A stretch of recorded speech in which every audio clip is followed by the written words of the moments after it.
જય હિન્દ. તો કાકા તમારું નામ? રૂપકુમાર રામબાબુ જૈન. અમે સિટીમાં આવ્યા હતા એટલે ગાડી પાર્કિંગમાં મૂકીને રિક્ષા એમની ઊભી રખાઈ.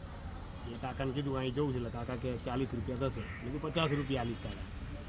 એટલે કાકા કે 2 કલાકથી ઊભો તો ભાડું મળતું નહોતું એટલે આ બાજુ નીકળે ને તમે મળી ગયા. હું કાકા 2 કલાક બગડ્યા ને તમારા 100 આલી. મેં કીધું કાકા તમારા 2 કલાક બગડ્યા છે, તમે મહેનત કરો છો એ માનમાં.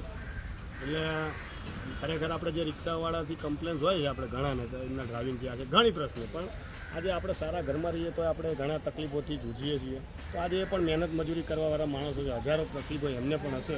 એટલે આપણે માણસીની દ્રષ્ટિએ અને ભારતીયની દ્રષ્ટિએ નાની મોટી વસ્તુ જતી કરીશું. અને આપણે દરેક રિક્ષાવાળાને પણ રિક્વેસ્ટ કરીએ છીએ કે જે ડ્રાઇવિંગને રિલેટેડ જે લોકોને તકલીફ હોય છે એમાં આપણે સુધારો લાવીએ. બાકી ખરેખર નાના માણસોને સપોર્ટ કરીશું તો જ આગળ વધીશું. કાકા કેટલા રૂપિયા આવવાનું કીધું? નહીં કેટલા આવવાના?